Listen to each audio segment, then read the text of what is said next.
Cek,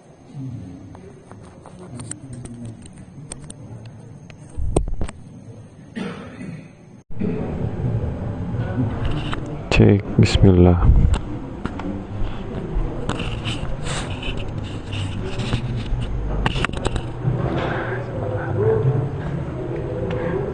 Make up ya, make up lah.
Bismillahirrahmanirrahim.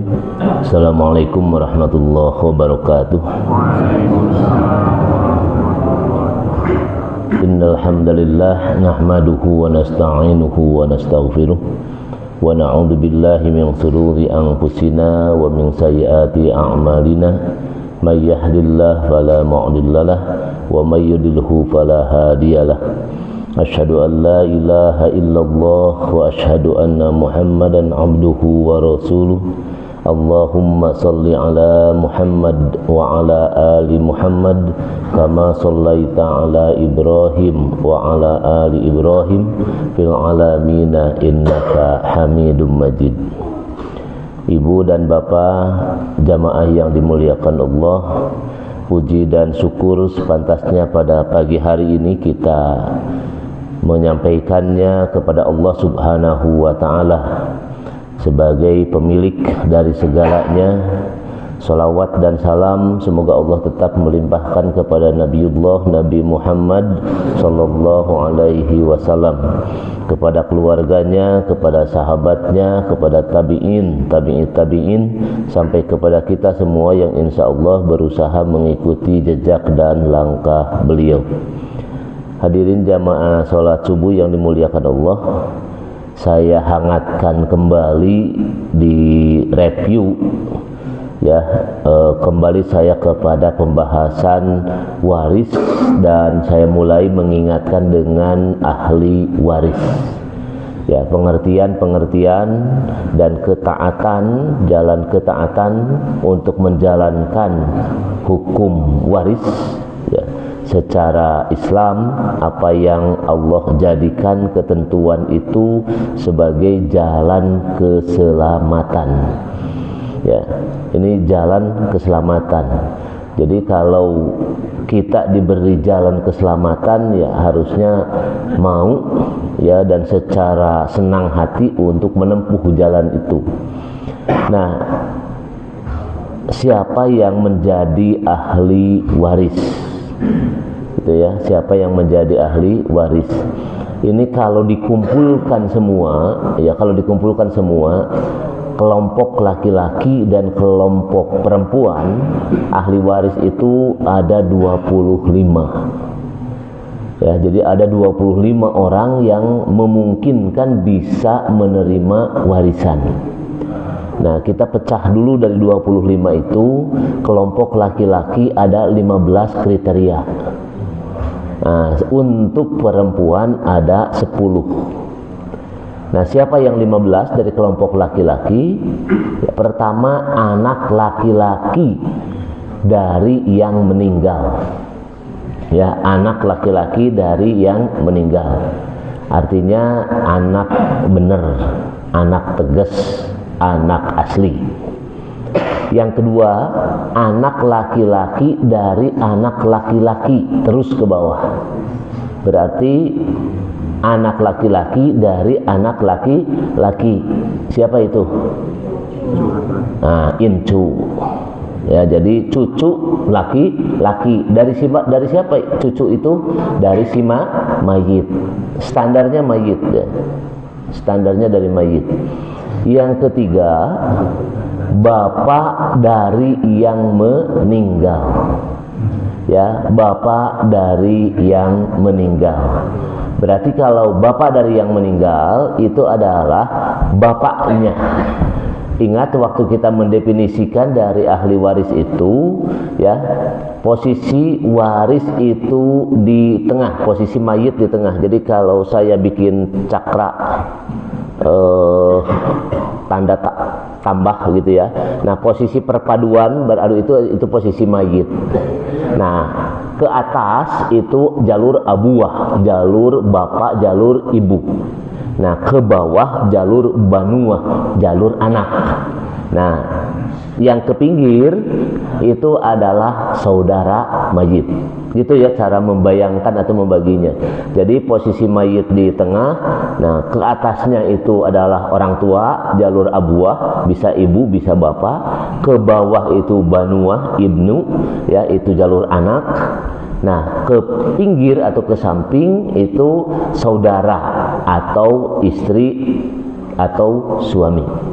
Gitu, itu jalurnya di pinggir. Karena istri atau suami kan bukan orang tua juga bukan anak, jalurnya di pinggir. Nah, bapak dari yang meninggal berarti ke atas. Gitu, bapaknya yang dari yang meninggal. kakek dari pihak bapak terus ke atas, ya. Kakek dari pihak bapak, si mayit punya bapak, bapaknya jadi punya bapak, berarti dalam bahasa kita aki atau kakek dari si mayit. Yang berikutnya adalah saudara seibu sebapak. Nah, ini ke pinggir, ya, kakak beradik, saudara seibu sebapak. Yang keenam, saudara laki-laki sebapak saja. Itu ya, ke pinggir, saudara laki-laki sebapak saja. Yang ketujuh, saudara laki-laki seibu saja. Ya, hanya satu ibu tapi berbeda bapak, bisa saja nanti saudaranya begitu. Kedelapan, anak laki-laki dari saudara laki-laki seibu sebapak. Ya, anak laki-laki dari saudara laki-laki seibu sebapak. Siapa dalam bahasa kita ini? Keponakan, alo.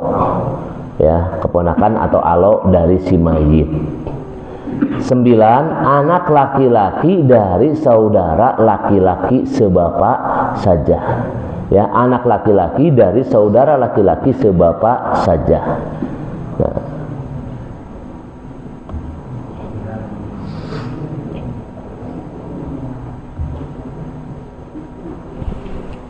pindah enggak?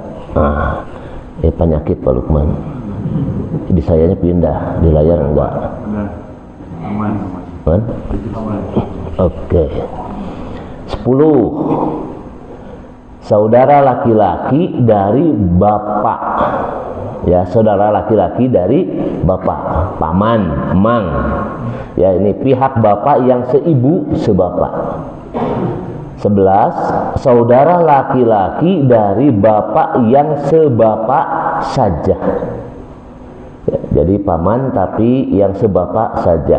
12, anak laki-laki dari saudara bapak yang laki-laki, paman yang seibu sebapak. 13, anak laki-laki dari saudara bapak yang laki, ya, atau paman yang sebapak saja. Emang, paman tapi sebapak saja. Yang ke-14, suami. 15, laki-laki yang memerdekakan mayat. Nah, ini nomor 15, saya harus menguraikan dulu. Jadi zaman dulu, dikala Islam itu ada dan diwahyukan kepada baginda Rasulullah Shallallahu Alaihi Wasallam, ya, itu perbudakan sedang terjadi. Ya, jadi perbudakan sedang terjadi. Nah, ada orang yang mencoba memerdekakan budak-budak atau hamba sahaya itu. Nah, hamba sahaya yang dimerdekakan berarti dia bebas. Nah, kalau bebas dia berarti hidup normal. Nah, memungkinkan dalam hidupnya itu karena dia dibebaskan oleh seseorang, maka bila si hamba sahayanya itu meninggal, maka ada bagian kepada orang yang memerdekakannya. Begitu ya, ada bagian kepada orang yang memerdekakannya.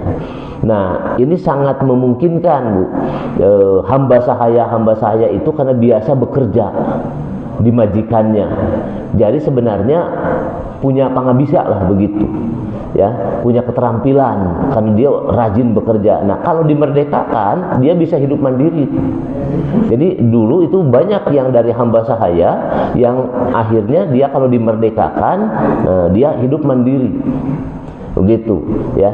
Nah, itu kasus-kasus semacam itu, nah, para ulama memberikan catatan bahwa ada bagian waris. Nah, sebenarnya saya tidak memasukkan di nomor 16. Selain itu, dalam kajian fikih waris ada yang disebut juga wala. Wala itu adalah orang yang saling mewarisi berdasarkan perjanjian. Begitu, orang saling mewarisi berdasarkan penjanjian. Misalnya, begitu ya. Nih, Mas Bagus berbisnis dengan temannya. Tidak ada hubungan apa-apa dari sisi kewarisan, ini teman biasa saja. Jadi tidak memungkinkan ada hubungan waris. Nah, karena membangun usaha terus sampai berkembang maju begitu. Nah, akhirnya mereka datang ke notaris. Kalau saya mati, kalau saya meninggal, harta sebagian yang punyaan saya karena dihasilkan dari usaha bersama dan sebagainya, di luar pembagian usaha, maka saya memberikan warisan misalnya sekian persen. Nah, itu boleh. Nah, itu namanya wala. Nah, wala itu adalah perjanjian saling mewarisi. Nah, ada dua pendapat dalam perkembangan yang disampaikan oleh para ulama di dalam kajian waris. Nah, yang nomor 15 itu juga bagian dari wala, katanya gitu. Ya, yang nomor 15 itu bagian dari wala itu. Nah, tetapi kalau 15 tidak saling janji mewarisi. Tetapi karena akibatnya, sebabnya itu memerdekakan si mayit yang dulunya itu hamba sahaya dimerdekakan oleh seseorang. Nah, ada bagian. Nah, tapi ini bagiannya juga. Nah, itu ya bagiannya. Nanti kita lihat berapa. Nah, itu juga tidak jelas karena tidak masuk kepada kelompok ashabul furud.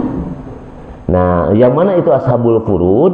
Nah, kemarin waktu menerangkan tentang pengertian, ashabul furud itu, ashab itu sohib, sahabat, sohibun.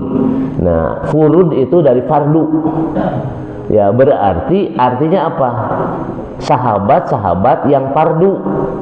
Nah, artinya kalau dalam bahasa kita, kelompok orang-orang, ya, kelompok orang-orang yang mempunyai hak waris secara pasti. Begitulah kalau diterjemahkan dalam bahasa kita. Kelompok orang-orang yang mempunyai hak waris secara pasti. Nah, itu disebutnya ashabul furud.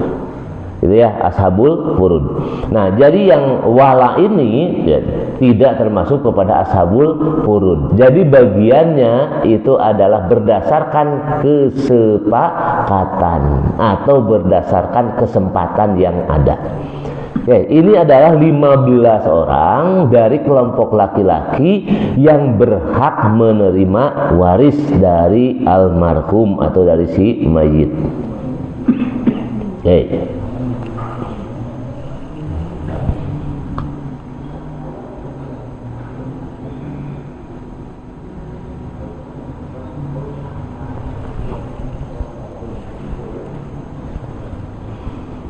Perempuan, ya.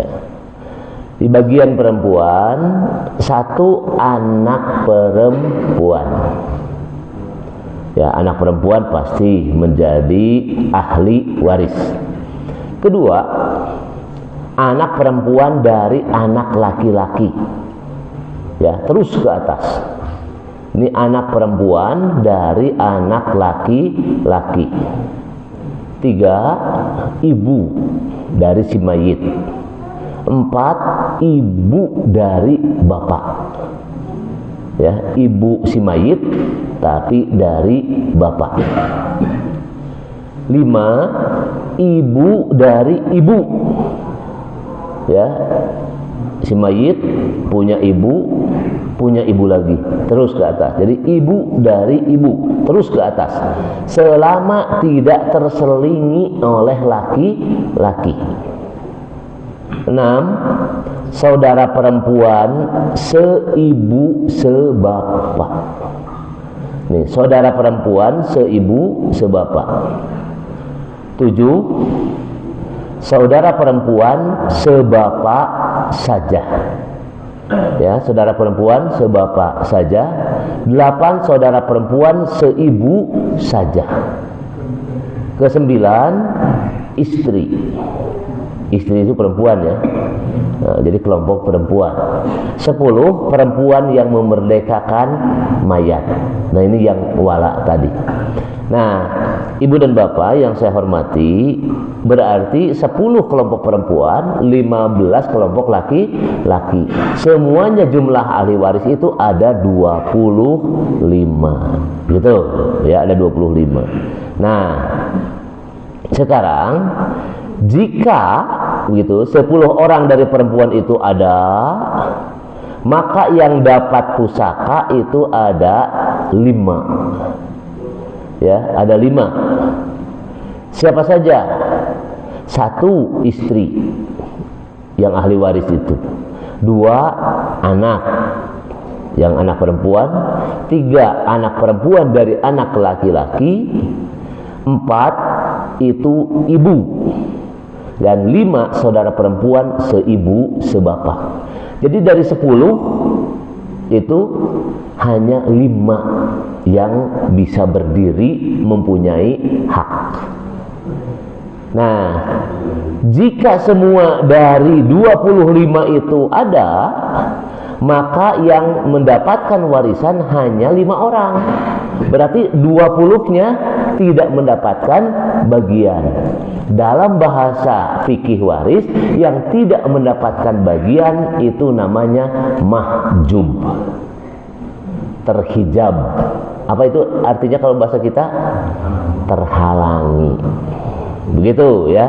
Nah, jadi kalau 25 dari kelompok laki-laki ada semua, dari kelompok perempuan ada semua. Tidak 25 itu mendapatkan warisan. Cukup 5 orang saja dari kelompok laki-laki dan kelompok perempuan. Gitu. Yang lainnya berarti terhijab atau mahjub, terhalangi untuk mendapatkan waris. Nah, jadi siapa yang 5 itu? 1 bisa suami atau istri. Tinggal siapa saja yang meninggalnya. Kalau yang meninggalnya suami, berarti istri dapat bagian. Kalau yang meninggalnya istri, berarti suami yang dapat bagian. Itu nomor 1. Yang kedua, ibu. Yang ketiga, bapak. Yang keempat, anak laki-laki. Yang kelima, anak perempuan. Bagi mereka yang tidak dapat harta pusaka, tidak dapat warisan, itu tadi disebut mahjub atau terhalang. Begitu. Jadi memungkinkan tetapi terhalangi. Ya, gitu ya, dari 25 itu 20 orang tertutup. Ya, jadi sama dengan yang lain, posisinya tidak mendapatkan bagian. Kuda loncat.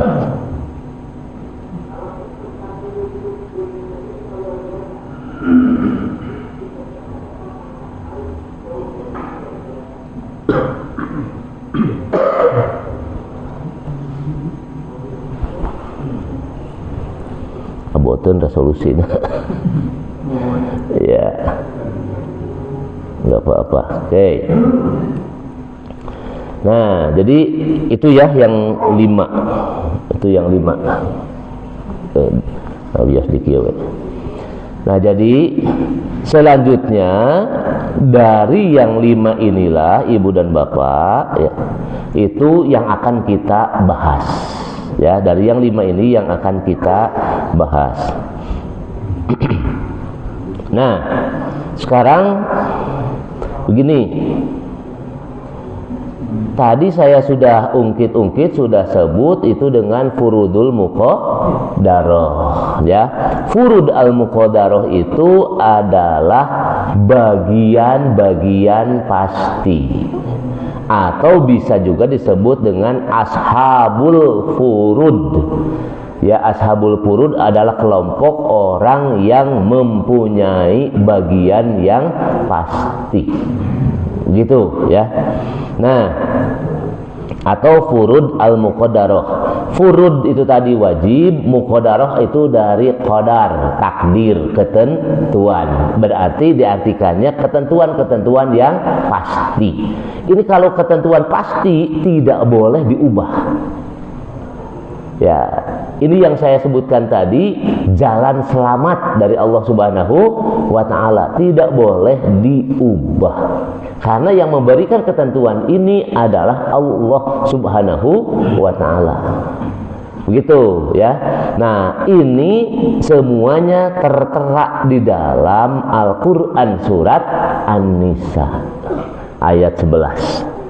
Ya, begitu. Nah, jadi tidak boleh kita mengubahnya. Kenapa? Karena ketentuan itu bukan ketentuan manusia, tetapi ketentuan Al-Qur'an, langsung Allah yang memberikan ketentuan itu. Nah, makanya para ulama menyebutnya dengan furud al-muqaddarah, yaitu adalah ketentuan-ketentuan yang pasti atau ketentuan-ketentuan yang wajib dilaksanakan. Nah, kita mulai dengan anak. Ahli warisnya itu anak. Ya. Nah, sisa ya, anak itu menjadi sisa. Haknya itu adalah asobah. Siapa saja itu anak yang mendapatkan asobah itu terdiri atas anak laki-laki dan anak perempuan. Jadi kalau anak laki-laki dan anak perempuan dari si mayit itu terkumpul, ya, maka dia bagiannya asobah, bagiannya sisa. Nah, kenapa disebut asobah atau sisa? Karena yang harus didahulukan itu adalah pembagian kepada yang lain. Siapa dari 5 yang tadi? Nah, kalau suami yang meninggal berarti istri yang jadi ahli waris. Keluarkan untuk istri si mayit. Nah, kalau orang tuanya masih ada dari si mayit, bisa ibu, bisa bapak, keluarkan dulu. Nah, nanti setelah dikeluarkan itu, baru sisanya semua untuk anak. Begitu, ya, sisanya semua untuk anak.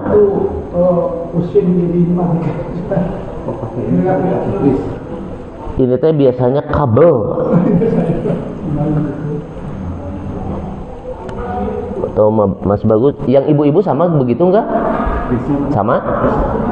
Ada. Nah, ya ada teknisinya. So, Ustaz Saiful. Rosid, Sid minta cai aqua 1, Sid.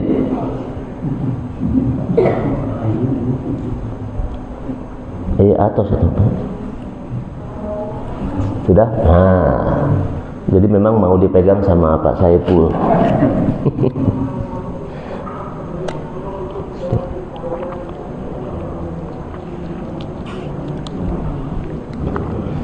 Ya, jadi itu anak.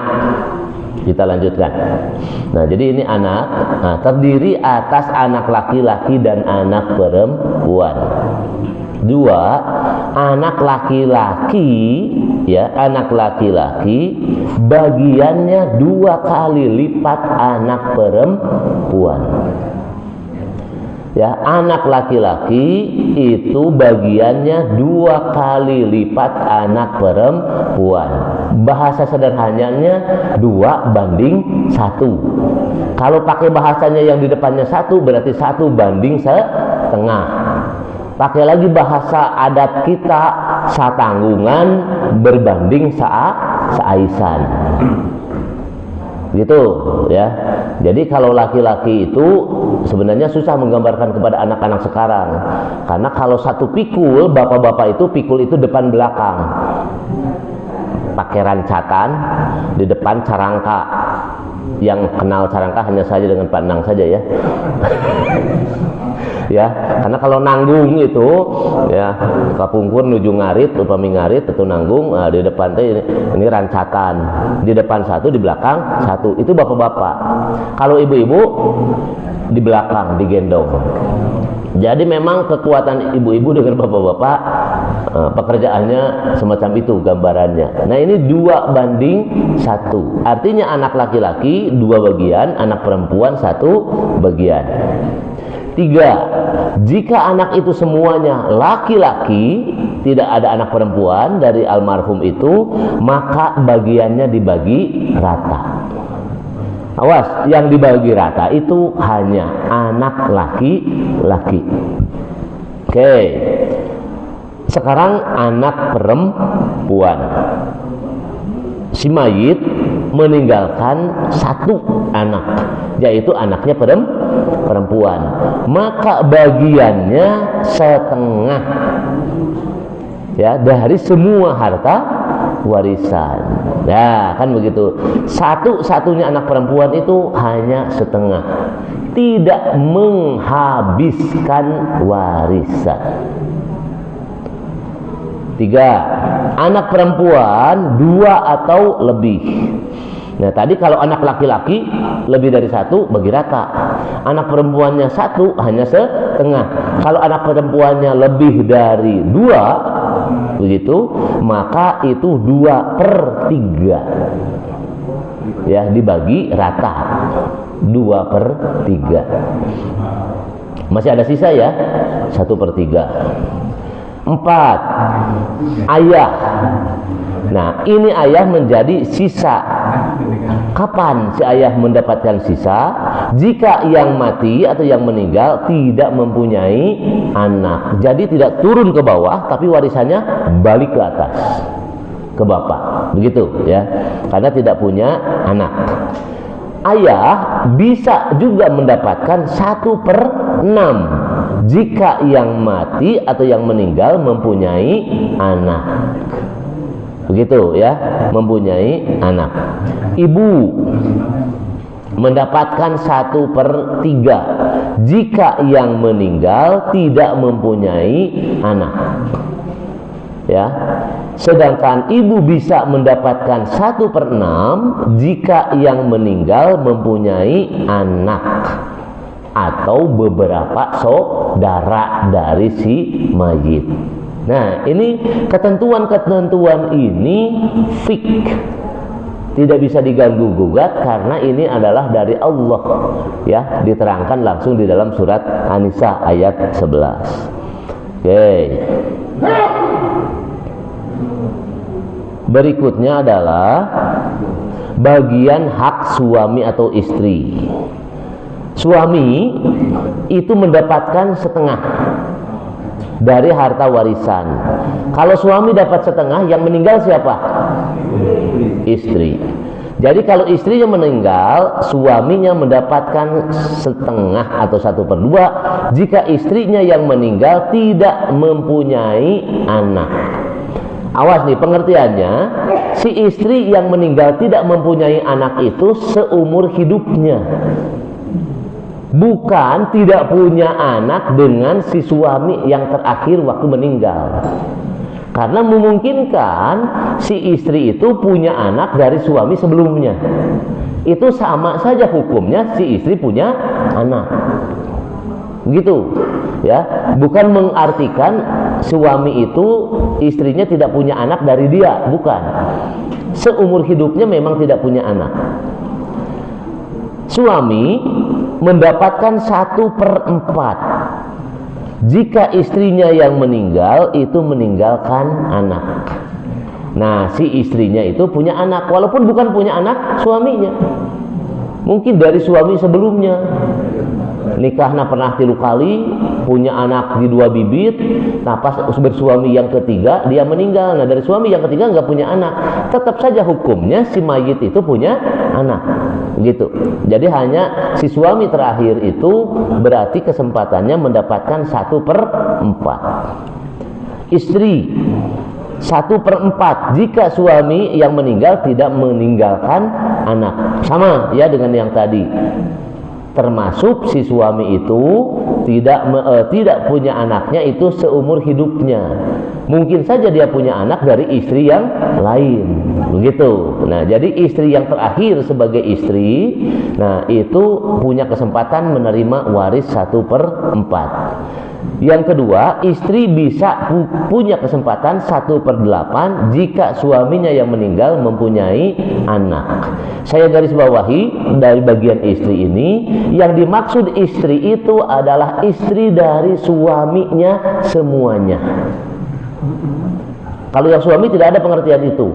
Nah, kalau yang dimaksud istri itu adalah istri dari suami semuanya. Apa yang dimaksud dengan istri semuanya? Karena memungkinkan suami, waktu kita membahas tentang pernikahan, memungkinkan suami mempunyai istri tidak satu. Jadi pengertiannya bukan begini, satu istri 1/4, satu istri 1/4, bukan, 1/4 untuk semua istri. Gitu mengartikannya, ya.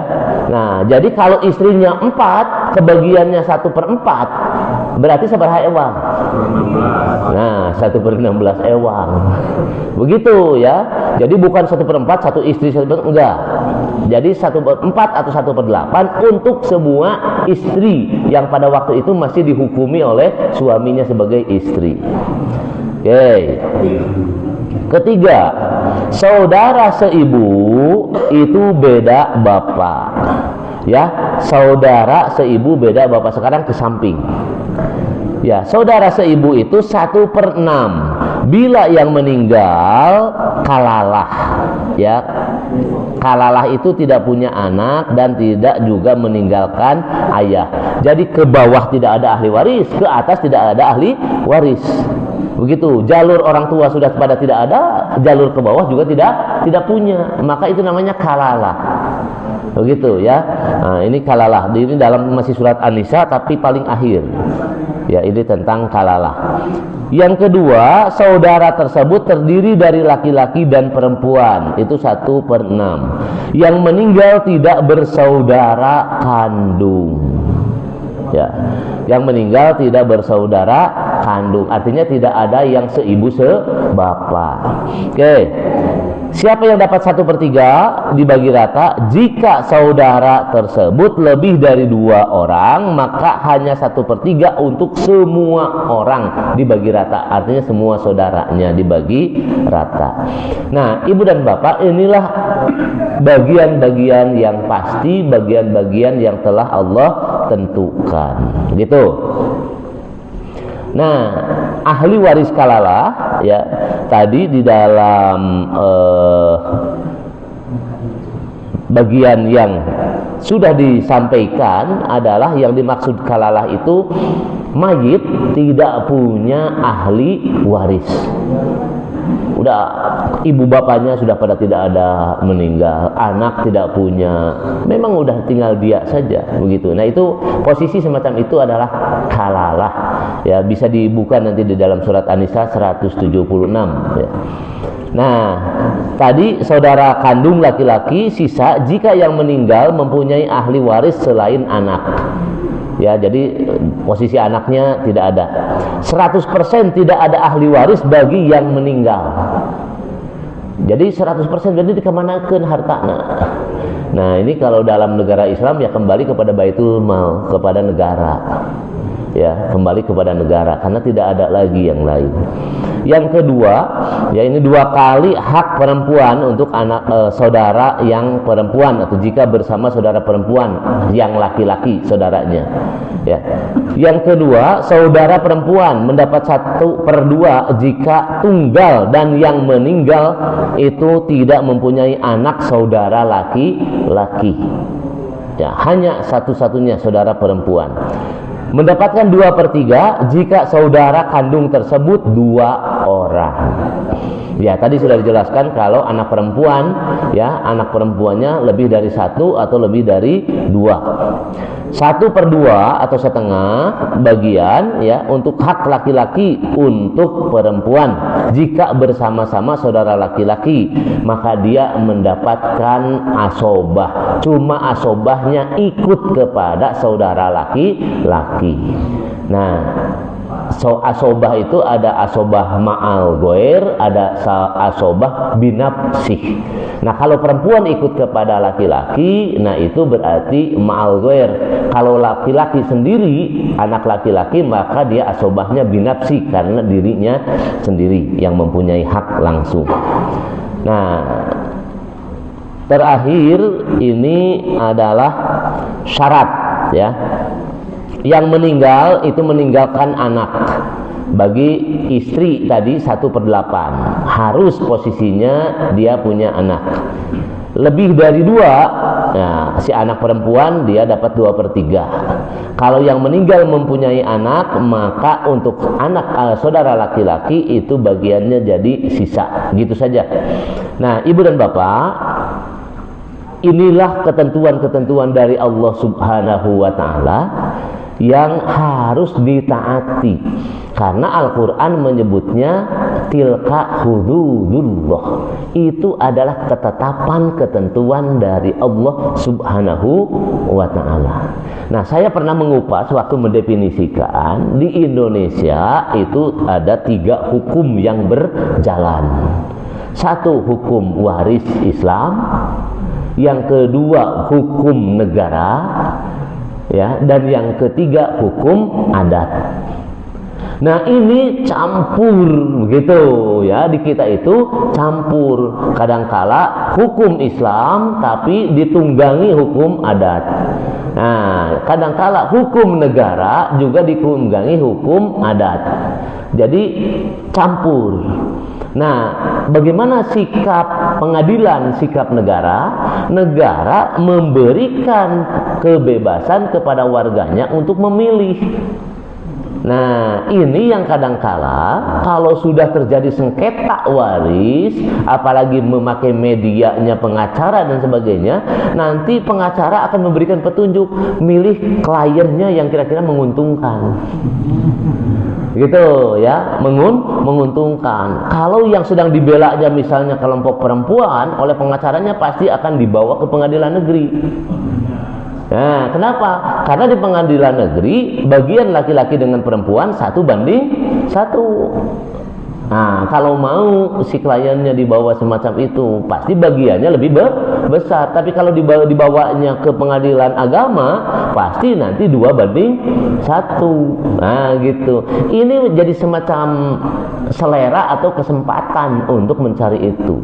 Nah, tetapi sebenarnya ketentuan dari Allah itu sudah jelas, sudah pasti semacam tadi. Nah, tinggal kita menjalaninya.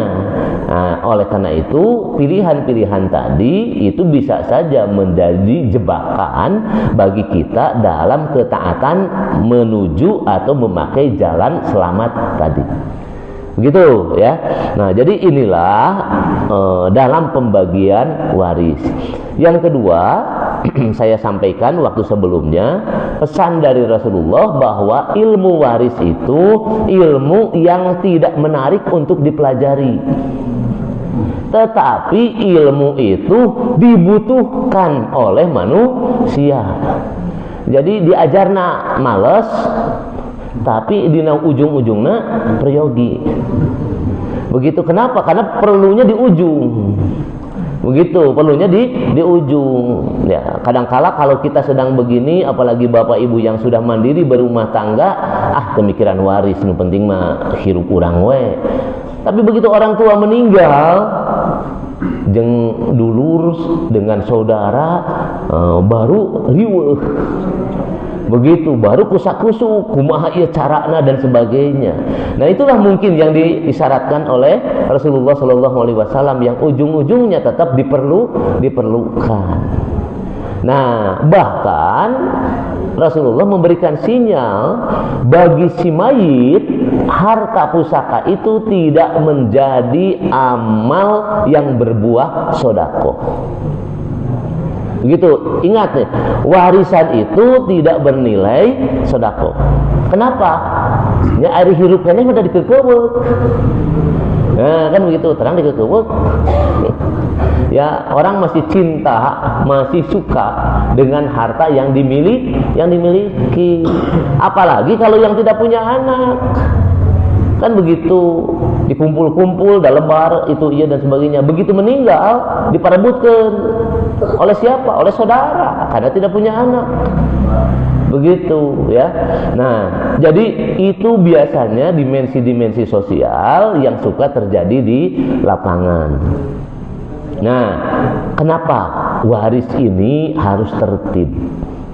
Karena kita dari awal pengajian topik saya itu menyangkut tentang hak dan kewajiban, tentang kebendaan. Nah, berbicara kebendaan itu adalah tentang kepemilikan. Nah, inilah yang harus kita jaga. Karena berbicara waris itu adalah ada hak orang lain yang jangan terpakai oleh kita. Atau sebaliknya, hak kita jangan diambil oleh pihak lain. Nah, yang dimaksud dengan pihak lain dalam waris ternyata tidak ada orang lain. Semuanya adalah garis genealogis, garis keturunan. Nah, ini kalau orang Sunda menyebutnya piring mah tara pakai trok sareng nu sanes. Da piring tara pakai trok jeung katel jarang. Jeung piring deui. Ya, dina rak piring kalau disusun dan sebagainya ya bujur piring sareng bujur piring. Nah, oleh karena itu dalam warisan yang bertengkar tidak pernah dengan orang lain, pasti dengan saudara sendiri. Itulah yang harus rapih begitu. Dan ini bisa merenggangkan tali silaturahim antar saudara, bahkan bisa memusuhan. Bahkan sudah terjadi kalau kita memantau media juga terjadi pembunuhan. Nah, inilah tadi berbicara hak dan kewajiban dari sisi kebendaan. Nah, jadi Bapak dan Ibu, inilah sekelumit tentang bagian-bagian waris yang harus diperhatikan itu. Nah, contoh lah, ini contoh. Kaos Bu, ente kumaha tuh pamih ente, memang alit. Ya.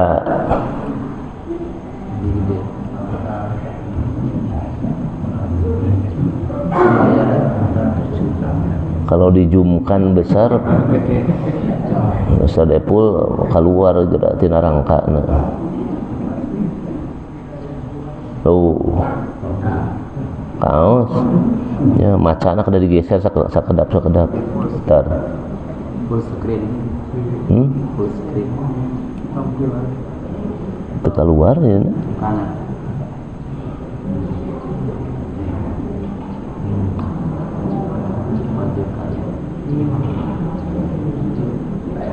Mana Mas? Maju kanan. Ya, nggak keluar.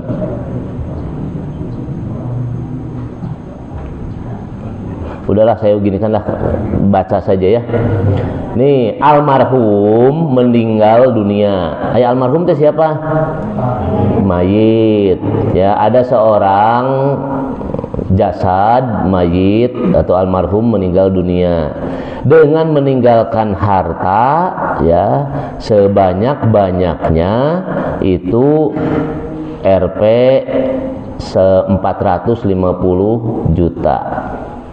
Ya, jadi seseorang meninggal terus meninggalkan harta 450 juta.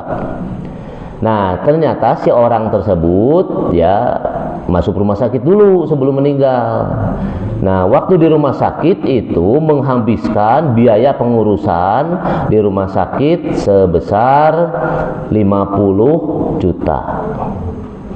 Nah, 50 juta. Oke. Untuk melunasi hutang ternyata juga punya hutang. Awas, waktu pertama kali tidak boleh melakukan pembagian waris sebelum dibayarkan hutangnya. Terus dilakukan lagi apa? Wasiatnya. Ingat ya, nah, poin-poin itu. Nah, jadi sekarang si almarhum itu punya uangnya, meninggalkan hartanya 450 juta. Terus dia waktu ke rumah sakit habis 50 juta. Ternyata punya hutang 100 juta ya. Dan dia juga waktu masih hidup wasiat 1/6 dari hartanya itu untuk membangun masjid. Nah, kan berarti tadi wasiatnya juga harus ditunaikan sebelum pembagian waris. Nah, dari seseorang anak perempuan, dan dia meninggalkan ahli warisnya seorang anak perempuan dan saudara sekandung. Nah, bagaimana penyelesaiannya? Ya, ingat, anak perempuan tadi tidak menghabiskan. Begitu. Berapa bagian anak perempuan tadi? Kalau tunggal? Setengah. Begitu ya, setengah. Nah, jangan dulu berhitung dari setengah bagian anak perempuan, tapi selesaikan dulu tadi kewajiban-kewajiban mayit sebelum dibagikan harta pusaka. Nah, caranya bagaimana? Tadi 450 juta dikurangi biaya rumah sakit, berarti tinggal berapa? 400. Nah, tinggal 400 juta. 400 juta dikurangi hutang 100 juta, berarti tinggal 300. Nah, itu harta si mayit 300 juta. Nah, baru dari 300 juta selanjutnya sisa harta tersebut dikurangi wasiat. Begitu, 1/6. 1/6 dari 300 berapa? 50 juta. Berarti 300 dikurangi 50 juta. 50 juta pasihkan ke masjid wasiat. Sisanya berapa? Ya, 300 juta dikurangi 50 juta, 250 juta. Nah, ini baru 250 juta itu harta pusaka yang akan dibagikan waris. Itu. Jadi ulah ujug-ujug begitu mati atau meninggal teh dihitung tina 450 hutangna atau tanggung jawab. Ya, itu tidak sedikit. Kadangkala hutang engke diakhirkeun, kebalik itu. Ya, dibagi-bagi heula terus nah baru ketahuan punya hutang engke teh cenah uduna deui kamu mayar sakieu teh hese eta teh teu kagaranggu. Kamu aya nu bangor mah di keluarga teh ngaleos. Da geus narima ieu. Nah, itu yang tidak boleh. Jadi harus didahulukan dulu. Kenapa? Kasihan si mayit. Ya, kasihan si mayit. Si mayit itu terpenjara ruhnya dengan hutang. Nah, sampai-sampai dalam satu kasus Rasulullah Shallallahu Alaihi Wasallam tidak mau menyolatkan jenazah yang punya hutang, begitu. Nah, jadi penyelesaiannya itu harus diutamakan dulu. Yang kedua, ya, tidak boleh ada yang nyoceng. Nah, nyoceng teh ngutil. Ya, ternyata ada saja itu dalam cerita keluarga orang yang suka rajin ngutil. Ya, jasadnya itu misalnya kalau ibu-ibu pakai kalung, pakai gelang, pakai kongkorong. Ya, pas diibakan utos bersih sadayana terus dibukaan. Ari engke dikumpulkeun ai kongkorongna di mana elungna teh hese teh kaluar. Ya, sepele, tidak ada hubungan dengan ketentuan hitungan tadi, tapi eta mah kerajinan itu mah. Ya, jadi ada orang-orang yang rajin. Nah, jadi tidak boleh. Nah, jadi tadi berapa? 250. 250 itulah yang menjadi harta warisan. Nah, sekarang baru siapa yang berhak menerima waris? 250 itu tadi meninggalkan ahli warisnya siapa? Satu anak perempuan, ya, seorang anak perempuan dan saudara sekandung. Berarti ahli warisnya dua, satu anak perempuan, dua saudara sekandung. Nah, anak perempuan berapa tadi bagiannya? Setengah. Berarti 250 dibagi setengah atau kali 1/2 berapa? 125 juta. 125 juta berarti milik anak perempuan. Nah, berarti anak perempuan itu beda dengan anak laki-laki, tidak menghabiskan. Berarti ada sisanya berapa? 125 juta deui dipasihkeun eta ka saudara si mayit. Saudara si mayit itu siapa?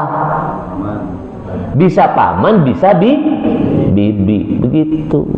Nah, eta dina kahirupan sadedinten si paman jeung si bibi teh kadang-kala terang nganyang keur hirupna teh. Nah, enak cenanya. Keur hirupna tara datang. Ari pas ayeuna datang da bagian warisna aya.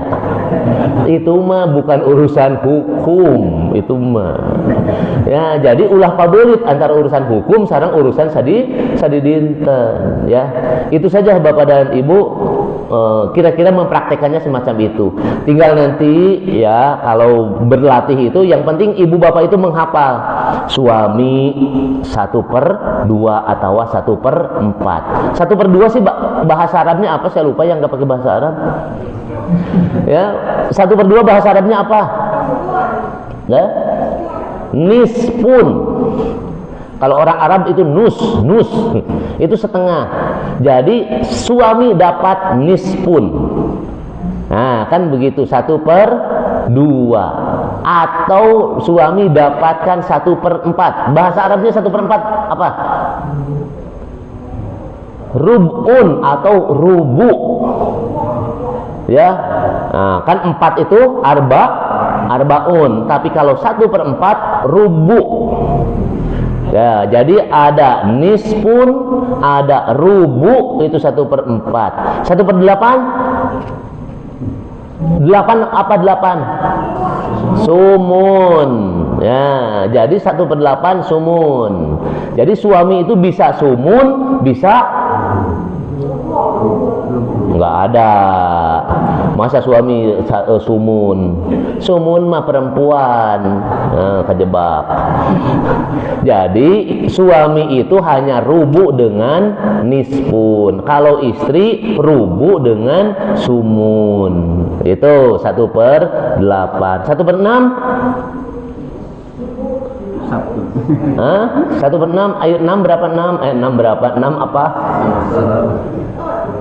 Situn atau sita, ya, atau satun, ya, ulah disebut sadis. Begitu. Sudus, ya, nyebutnya sudusun, itu 1/6. Ya sudah, pokoknya tinggal di bahasa Arabkan sajalah, ibu-ibu belajar bahasa Arab. Ya, jadi itu Bapak dan Ibu tentang gambaran pembagian waris. Tinggal kalau berlatih cara menghafalnya, hafalkan tadi suami. Ibu latihan ti ayeuna. Suami ibu gaduh putra.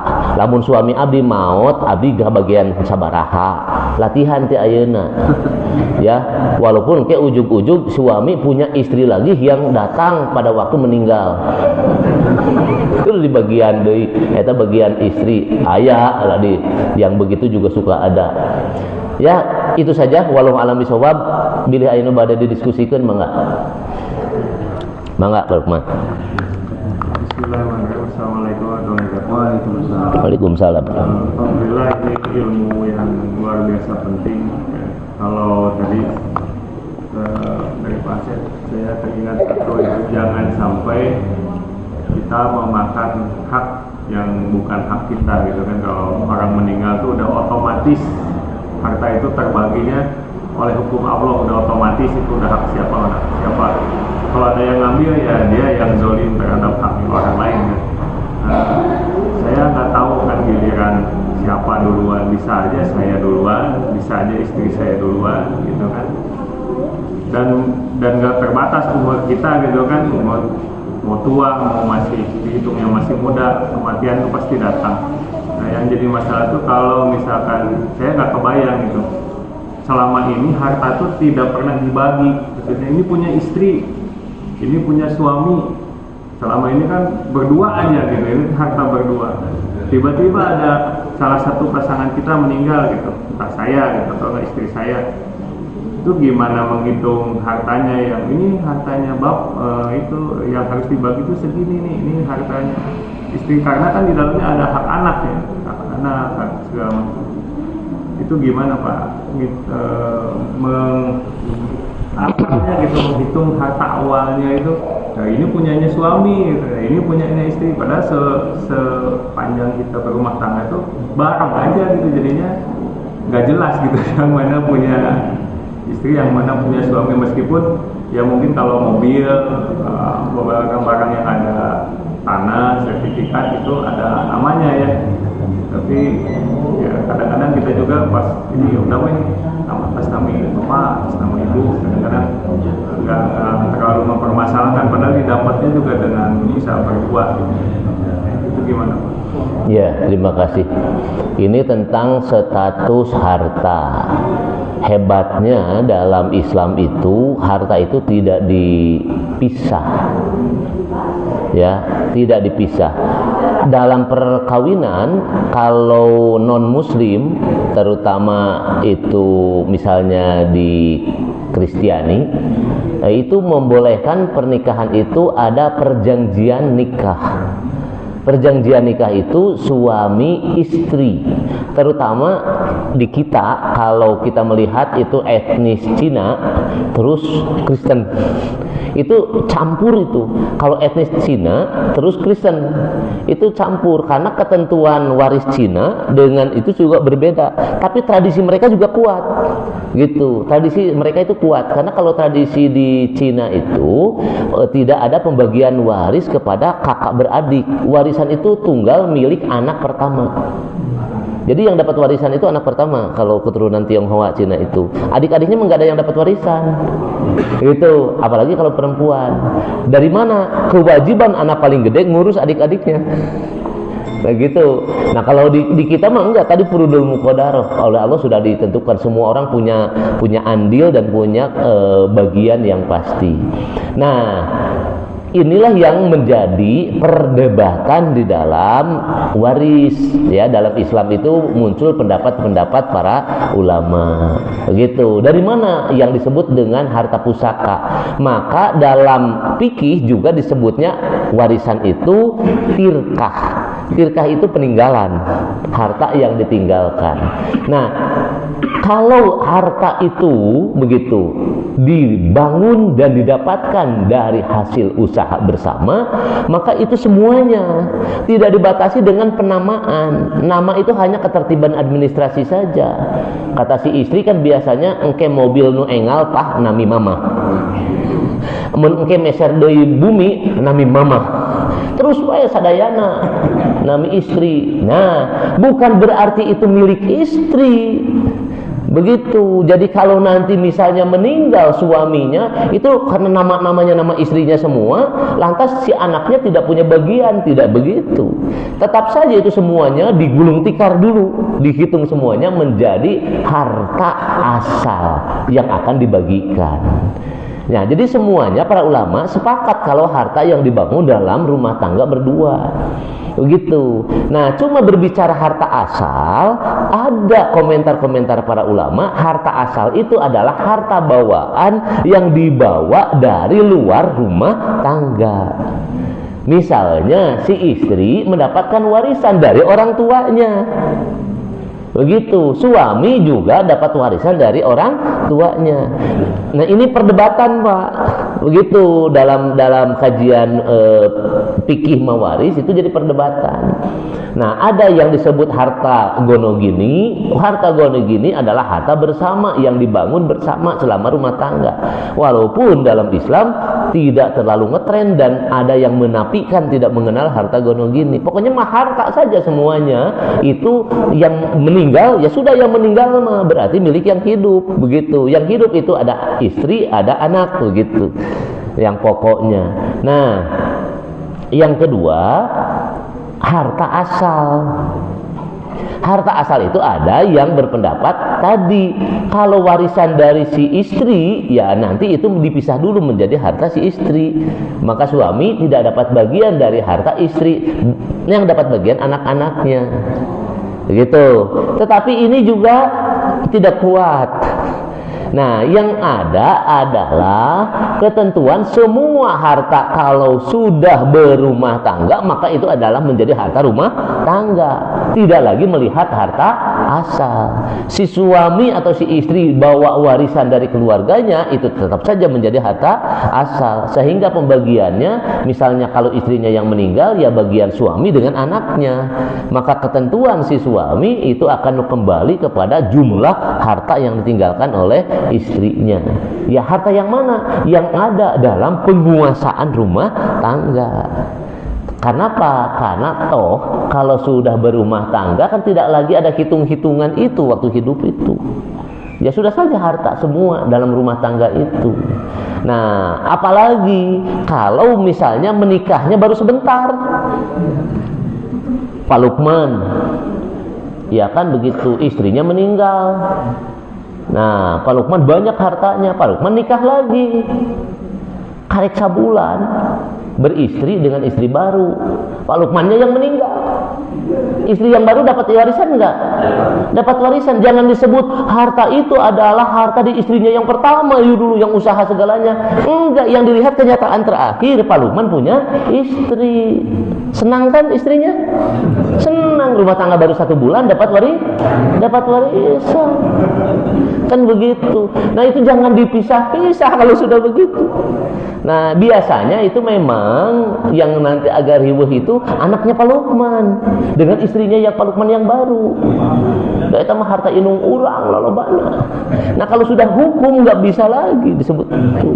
Ya, kenapa? Karena seorang istri walaupun 1 bulan dia telah menyerahkan segala hidupnya kepada suaminya dan tidak pernah berpikir juga istrinya akan menikah dengan suami hanya 1 bulan. Nah, itulah ketentuan Allah. Makanya inilah warisan begitu. Nah, yang syikohnya, yang ininya ya harta itu tidak dipisah-pisah, Pak. Sudah saja harta yang ada dalam penguasaan itu. Harta dari istrinya misalnya warisan. Waktu hidup tetapnya diurus ku carogena.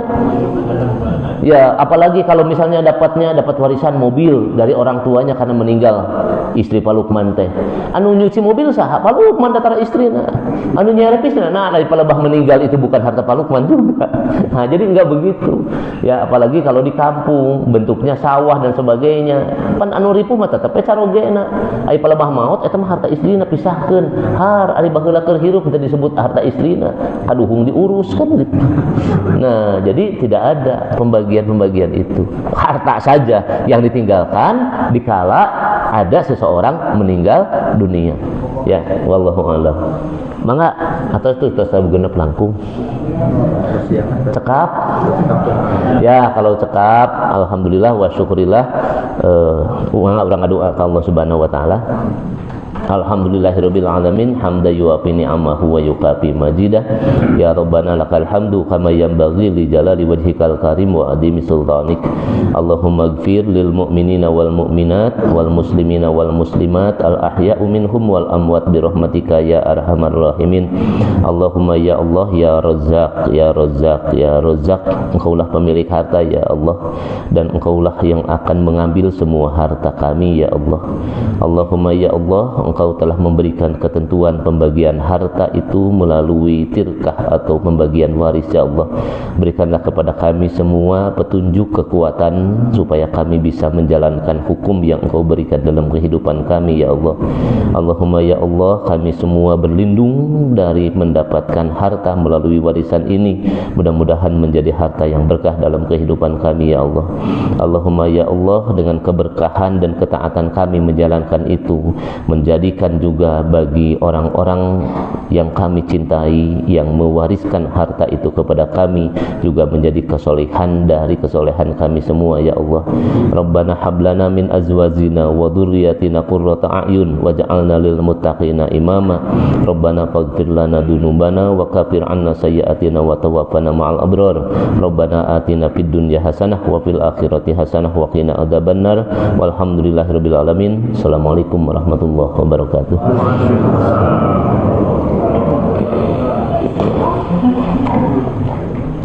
Masuk ya?